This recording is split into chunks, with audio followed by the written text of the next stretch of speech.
Olá, meus queridos alunos do 9º ano, o tema da prova de vocês é Reino Monera. E o reino Monera é o reino mais simples que nós temos da biologia, de organismos que possivelmente apareceram no nosso planeta há cerca de 3,8 bilhões de anos. Muito provavelmente foram os primeiros seres a colonizarem o nosso planeta e, nesse caso, entende-se por seres muito simples, seres que são formados por apenas uma célula, por isso que coloquei aqui para vocês lembrarem que eles são indivíduos unicelulares. Lembrando que o indivíduo, quando ele é unicelular, o metabolismo dele vai ser muito mais acentuado do que de um organismo pluricelular, devido à sua simplicidade. Isso é chamado de lei do inverso do tamanho. Quanto maior a simplicidade do organismo, maior a sua velocidade metabólica, ou seja, maior o seu metabolismo. Além de serem unicelulares, uma característica interessante é o fato da célula das bactérias ser procarionte, ou seja, pró significa falso, carionte e carioteca, ou seja, um falso núcleo.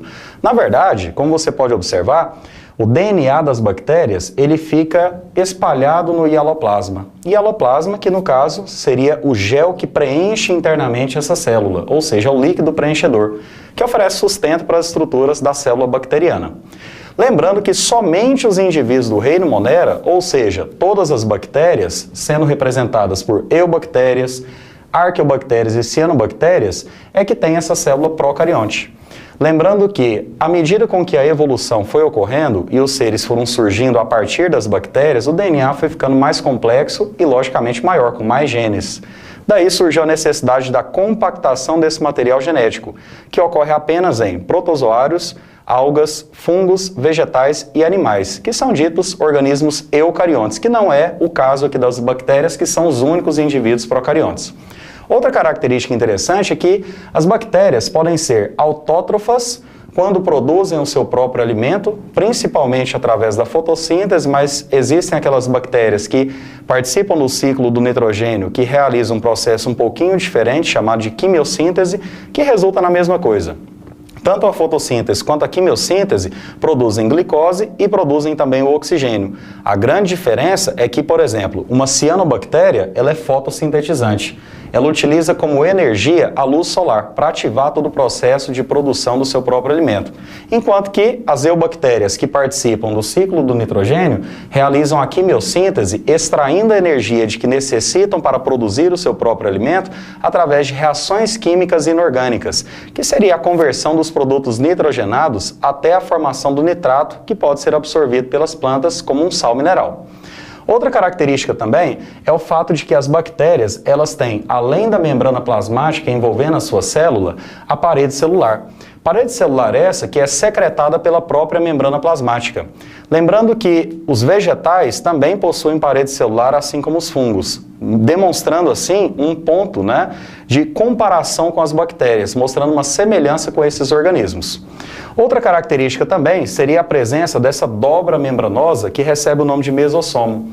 Como você viu nas aulas, o mesossomo ele facilita a respiração das bactérias quando essas utilizam o oxigênio como elemento aceptor de elétrons, ou então ele pode também participar dos processos de reprodução, como no caso de uma divisão binária. Quando a bactéria vai se reproduzir de forma assexuada, ocorre uma duplicação do mesossomo e automaticamente uma duplicação do material genético, do DNA, que fica ligado a essa membrana chamada de mesossomo.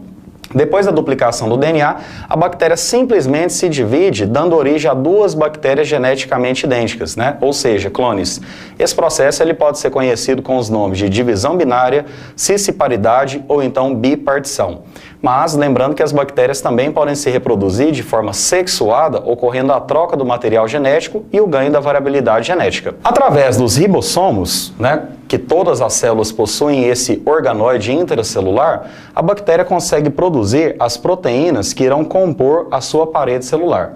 Mas, na verdade, a parede celular ela é composta não apenas de elementos proteicos, mas de alguns açúcares também. Essa junção nós denominamos de peptídeo-glicano, que seria a principal composição da parede celular das bactérias. Algumas bactérias, elas possuem um fragmento de DNA extracromossomial que é denominado de plasmídio. E esse plasmídio, ele contém genes que vão oferecer uma resistência a antibióticos.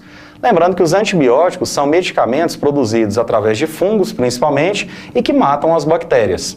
Só que algumas bactérias, por conterem no plasmídio genes específicos, conseguem produzir enzimas que inativam esses antibióticos, não sofrendo a ação desses medicamentos. E nesse caso, uma bactéria, quando ela se reproduz de forma sexuada com outra, ela pode até mesmo transferir esse fragmento de DNA denominado de plasmídio, fazendo com que a outra bactéria que recebeu esse material genético se torne também resistente. As eubactérias são bactérias encontradas em praticamente todos os locais, desde que hajam mínimas condições para a vida. São as bactérias presentes no nosso organismo, na superfície da nossa pele, na superfície da maioria das coisas que nós tocamos todos os dias. As arqueobactérias são bactérias extremófilas, que só vivem em locais extremos, locais que são muito ácidos, muito salinos ou então muito quentes.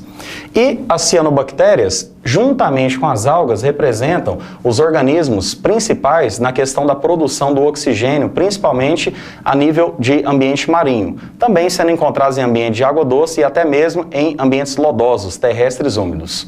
Muito obrigado.